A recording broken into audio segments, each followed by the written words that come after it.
Golden Blue is finally feeling better, so it's time to give you a video with actual energy. Let's go!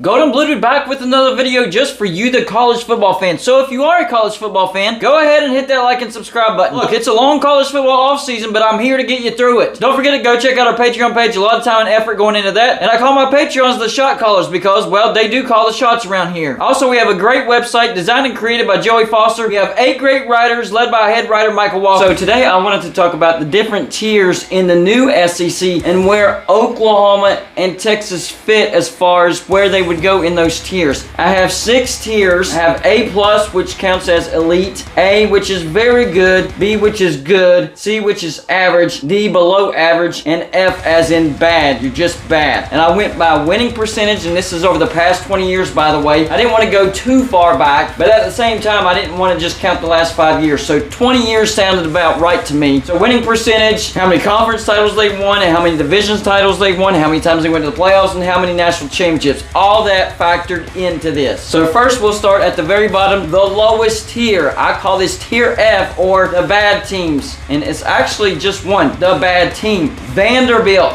Horrible over the past 20 years. Overall, 84 and 157. That is a winning percentage of 34.8%. Just 3 winning seasons. That's it. And definitely no double-digit win seasons. Vanderbilt, you are on a level all to yourself, and it is a bad level, the lowest level. I don't know how you're still in the SEC, to be honest with you, because you are terrible in football. Let's move up to the next level. This is the D level, or below average the past 20 years. Few of these teams might surprise you. So to go along with it, I'll tell you which direction they're trending, if they're trending up or if they're trending down. So in the below average, the first team, Kentucky. Yes, in the past 20 years, Kentucky has been a below average team. Overall, 118 and 129. That is a winning percentage of just 47.7%. 8 losing seasons overall, but 2 double-digit win seasons. No SEC titles, 6 straight winning seasons under Mark Stoops. So that should tell you the job that he's doing over there at Kentucky. And I'm talking about 10-3 and 10-3 in the past 6 years. So Kentucky is trending upwards, but right now they are a below average team in the SEC. Right next to Kentucky in the below average category, Mississippi State. Another team that I think is slightly trending upwards. Overall, 121 and 128. That is a winning percentage of just 48.6%.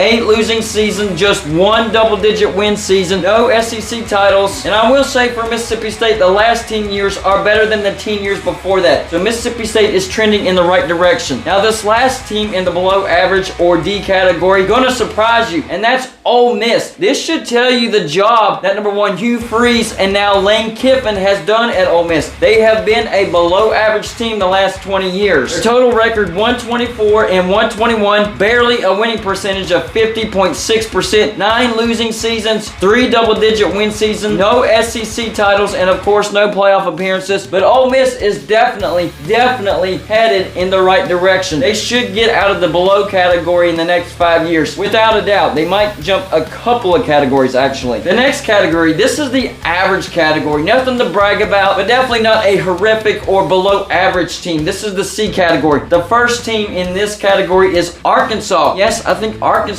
is trending in the right direction. Overall, they're 128 and 121. That is a winning percentage of 51.4%. 9 losing seasons. Yikes, that's not good. But 3 double-digit win seasons. No SEC titles, but 2 SEC West Division titles in 2002 and 2006. That's what bumped Arkansas up into the average category. Right next to Arkansas, Tennessee. Tennessee should be better than this, but right now they're just average. In the last 20 years, 137 and 113. That is a winning percentage of 54.8%. 8 losing seasons for Tennessee. That's not good. Just 3 double-digit win seasons. No SEC titles. 9-4 is their best record that they've had in the past 10 years. Tennessee, you got to do better. Right now, I would say Tennessee is trending upward because of Josh Heupel, but overall, the past 20 years, not one of Tennessee's best 20 years at all. Right next to Arkansas and Tennessee in the average category, South Carolina. Yeah, that's the category that you're in, Arkansas and Tennessee. You're in the same category as South Carolina. Carolina. Are you proud of yourself? South Carolina did have a great start to these first 20 years. So they've kind of dropped off a little bit. I do think Shane Beamer has them headed in the right direction. But overall, they're 138 and 112. That's a winning percentage of 55.2%. Just 5 losing seasons. That surprised me. 3 double-digit win seasons. No SEC titles, but 1 SEC East championship in 2010. Like I said, I think Shane Beamer does have South Carolina trending in the right direction. Let's move on to the next level, the good level or the B level. We're not into elite status, but we're talking about teams that have done good in the SEC in the past 20 years. The first team I'm going to mention, actually Missouri. And I know Missouri hasn't been in the SEC the entire past 20 years, so I'm counting some of the stuff that they did in the Big 12 as well. Overall in the last 20 years, 150 and 103, that is a winning percentage of 59.2%, just 5 losing seasons, 5 double-digit win seasons, no SEC titles, but they did win the SEC East in 2013 and 2014. No wonder Drinkwitz is on the hot seat. Missouri's actually used to having success. Right next to Missouri in the good category, Texas A&M. I know you're probably expecting Texas A&M to be in a higher category, but they're not. This is what I've been preaching about Jimbo Fisher. All the smoke and mirrors and the money in the stadium. He's not a good coach. He's an okay coach. Great recruiter, but just an okay coach. Now for Texas A&M in the past 20 years, 149 and 101. That is a winning percentage of 59.6%. Bet you thought it would be higher than that. 2 losing seasons, but only 1 double-digit win season. No SEC titles, and the only title that they do have was 1 Big 12 South Division title. So that's all Texas A&M has to their name in the past 20 years. No, they haven't been horrible, but they also haven't been elite. Where's all that money going for Texas A&M? Now the next category, this is the very good, the teams that have been very good in the past 20 years, but not quite elite. This is the A category. The first team I'm going to mention is Auburn. In the past 20 years, Auburn was 171 and 87. That is a winning percentage of 66.2%. Just 2 losing seasons, 5 double-digit win seasons, 2 seasons where they had 0 losses, and that's including the postseason, 1 national championship in 2010, 2 SEC titles in 2010 and 2013, and 3 SEC West titles, but no playoff appearances. The next team on the very good or A list, Florida. Over the past 20 years, 175 and 82. That is a winning percentage of 68%. Just 2 losing seasons, 7 double-digit win seasons, 2 national championships in 2006 and 2008, 2 SEC titles, 2006, 2008. No playoff appearances though. 6 SEC East titles. So Florida's done pretty good in the last 20 years, but not elite. The last team in the very good or A category, and it pains me to say this, and it's because of the first 10 years, and that's Texas. The last 10 years, not so much. But overall for Texas in the last 20 years, 173 and 81. That is a winning percentage of 68.1%. 4 losing seasons, 9 double-digit win seasons. But 8 of those came in the first 10 years, not the last 10 years. Only 1 double-digit win season in the past 10 years. They did have 1 season where they had 0 losses, including the postseason, and that was their national championship year in 2005. They do have 2 Big 12 titles in the past 20 years, but no playoff appearances. All that success happened in the first 10 years of this 20-year span under Mike Brown. Ever since Mike Brown, nothing except for Tom Herman in that 10-win season, and Texas got rid of Tom Herman. So Texas is definitely trending downward. Not at the right time either, headed into the SEC. Now we're in the top category, the A+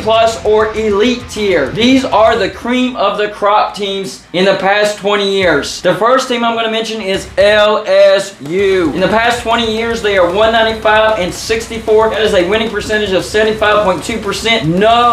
No, 0 losing seasons, 10 double-digit win seasons, 1 season where they had 0 losses, including the postseason, 5 SEC West titles, 4 SEC titles, 2003, 2007, 2011, 2019, and 3 national championships, 2003, 2007, and 2019. LSU has had elite success in the last 20 years in the SEC. The next team in the elite status or the elite tier, A+ tier, Georgia. Their record is 204 and 62. That is a winning percentage of 76.6%. No losing seasons, 0, nada. 14 double-digit win seasons. That is amazing. 2 playoff appearances. In the first appearance, they got to the national championship, lost to Alabama, but in the second playoff appearance this past year, they got to the national championship and beat Alabama. So they are 3-1 in the playoffs. So they do have that 1 national championship, and it is the 2021 national championship. 3 SEC titles in 2002, 2005, and 2017, and a total of 8 SEC East Division titles. Georgia has been elite the past 20 years. The next team on this list, Oklahoma. They have been elite the last 20 years. Oklahoma has won, and they have won a lot. Their record is 2-15-51 over the past 20 years. That is a winning percentage of 80.8%. No losing seasons, none at all. 16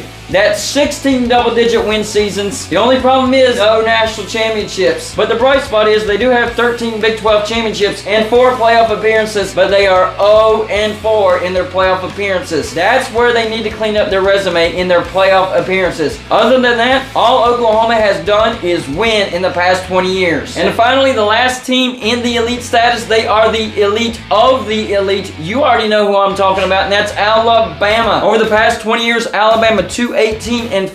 That is a winning percentage of 80.7%. But the surprising thing is, one losing season. Alabama did have a losing season in the past 20 years, but they have more than made up for it. 16 double-digit win seasons, 2 seasons where they had 0 losses, including the postseason, 6 national championships, 2009, 2011, 2012, 2015, 2017, and 2020. That is amazing. They've also had 8 SEC championships, 7 playoff appearances, 9-4 in the playoffs. That is flat out domination. That's why Alabama is the elite of the elite category in the SEC. Y'all let me know in the comments what you think about this situation. There's really no argument to this as far as switching teams around, but I still want to get your thoughts on it. That's all I got for you for this show. Like and subscribe if you haven't already, and I'll see you on my next show.